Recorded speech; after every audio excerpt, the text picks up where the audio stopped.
Okay, for the regression homework, for the first one, we have to predict sales as a function of promotion. I'm going to use a scatter plot and do an XY chart. A promotion is to the left of my sales, so it lends itself to doing an XY chart.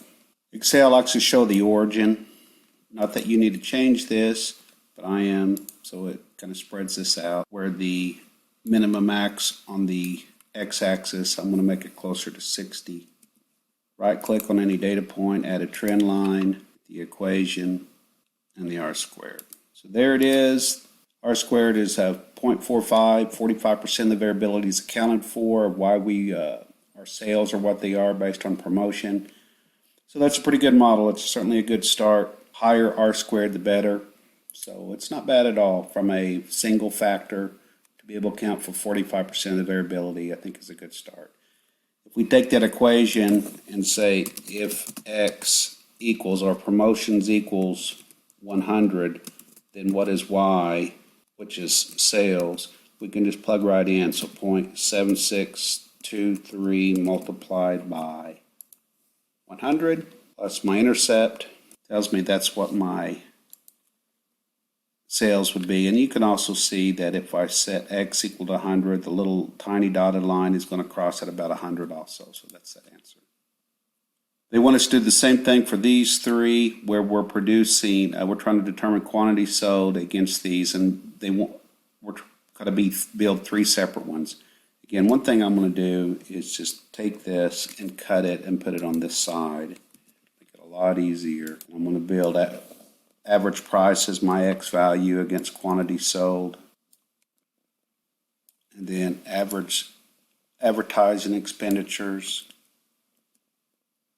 against quantity sold. And then disposable income is quantity sold. And then which is the best predictor? The one that you want to do is the one that has the highest R squared. But you can kind of look at this and see this is the one that seems like there's the strongest relationship. That's how you determine. But we'll do this formally. And right click on a data point, get the R squared. So R squared of that is about 12%. This one, it is 80 something percent. This one is 23. So quantity sold is most described by, monthly advertising expenditure. So now they want us to build a multiple regression model where we're trying to predict maintenance expense. It didn't say this, but we want to predict maintenance expense as a function of these two. So I'm going to go, you don't need to highlight anything. You need to go to the data analysis add-in, scroll down to regression, pick your Y variable, which is maintenance expense, and your X range. Labels in the first row. I want to put the output right on this worksheet. And R squared is just stupid good. That's really, really high. And then what is more important, you want to look at the p-values. You want to look at these. That's how you determine which one is the most important. The p-value of miles driven. So the age of the truck is not a real good predictor of maintenance. It's really how many miles are on it. The smaller the p-value, the more significant. And then the interpretation is that for every 1 mile driven, the cost goes up by, looks like about 7 cents. And for the age of the truck, for every additional age, expense goes up $10. And again, the beauty of regression, for Part E, the beauty of regression is it does allow you to compare apples and oranges. So we can have the units of measure of this is in dollars, the units of measures of this is in miles, the unit of measure of this is in years, and we're still able to take these numbers and translate to this. And sometimes when you have a little number, it has to get multiplied by a big number to get there. And when you have a big number, you get to multiply by a little number. That's why these coefficients are small and big, not necessarily if they're important or not. We're going to do the same thing on this one where we're going to develop a regression. It's no different than the last one. The one thing this allows us to do, modeling something over time, and we've got this time factor where the impact of it doesn't show up until the next year. So if I can look at the dollars invested from the previous year, is going to impact sales. So we're going to do the same thing, use regression, grab my Y range, grab my X range. Again, a very, very good model. And it says, is it a good model? Yes, because the R squared is really high, and interpret the three factors. And you can just see from a interpretation, there is what you did last year in terms of advertising is more impactful than what you did this year. The p-value is smaller. They're all significant. These are all really small, so they're all highly significant. But you can see the impact in terms of dollars of sales is higher. It's over twice as high as the dollars of advertising now. So we can look at net last year's impact on what happens this year. This one is the first chance where we've got a variable that's a yes/no. It's not continuous, and when you're modeling it, you have to think about interpreting this as a yes/no variable. We use ones and zeros, where one represents it has in a garage. I could have put yes and no. The problem with yes and no is that it's text, so we had to code this with numbers, and we use binary variables or 0-1 variables to do this. So we're going to just keep that in mind because we need that for the next problem. We're going to grab our Y range and then our X range. That, again, I'll put the output right here. Another very high model, and then we're going to predict. So here are the coefficients.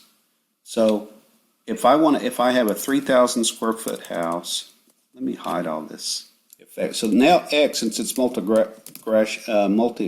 regression, you think of X as an array as opposed to a single value. So for the coefficient, you just put a 1. Because what we're going to do is take the coefficient plus this times this, this times this, or I can say this times this, and that'll be easier to do. I've got a 3,000 square foot house that's 20 years old, has 7 rooms. 7 rooms, it's 20 years old. And does it have a garage or not? It has no garage, so we're going to use 0 for that. And what's interesting, you can see it's a little bit odd, probably not believable. The attached garage actually takes away from the value.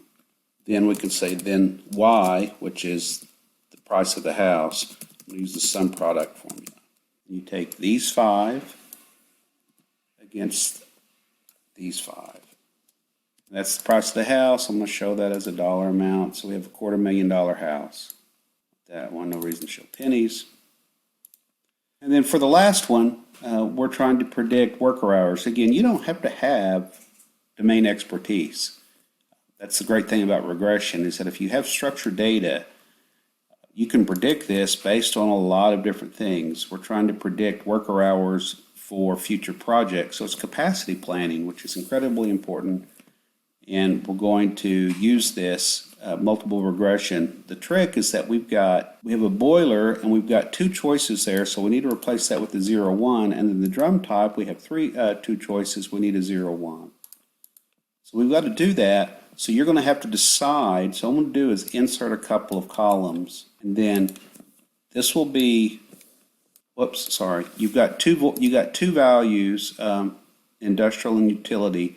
So we're going to, for the boiler type, we'll make 1 is utility, which means 0 is industrial.